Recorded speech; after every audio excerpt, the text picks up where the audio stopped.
Hi, this is Sue Derby from Shorewest Realtors with this week's edition of Tuesday's 2 cents worth. It's on everybody's mind, so let's talk about it. The recent rate hike. In an effort to rein in raging inflation, last week the Federal Reserve raised the rate by 3/4 of a percentage point. That is the highest rate increase since 1994. 1994, coincidentally, that's the year that I started in real estate. The hike is designed to cool an economy that's been on fire since rebounding from the coronavirus recession of 2020. That recovery has included a hot housing market with record high home prices and microscopic levels of inventory. Home prices, though, are driven not just by the interest rates, but by a complicated mix of factors, so it's hard to predict exactly how the Fed's new direction is going to affect the housing market. In the short term, higher rates are a challenge for buyers who will have a higher monthly payment, and sellers could also experience less demand for their homes. More than a decade of chronic underbuilding and millions of millennials moving into the home buying stage of their life has created an imbalance of supply and demand. While rising mortgage rates may temper the demand somewhat, don't expect home price appreciation to come to a halt. A more modest pace is the most likely outcome.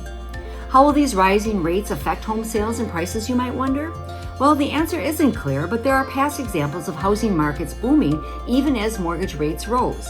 In the 1980s, rates soared all the way up to 18%, yet buyers still bought houses. In the 1990s, rates of 8 to 9% were common, and still Americans were buying houses. During the housing bubble of 2004 through 2007, rates were higher than they are now, and still prices soared.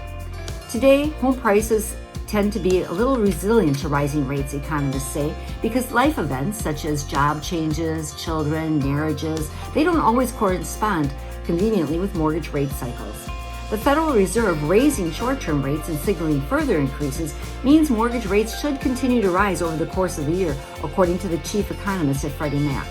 The housing market remains competitive, though, due to low existing inventory, suggesting that the higher house price pressures are going to continue. So, Travis and I, we remain committed to helping you make your move in this competitive, challenging market.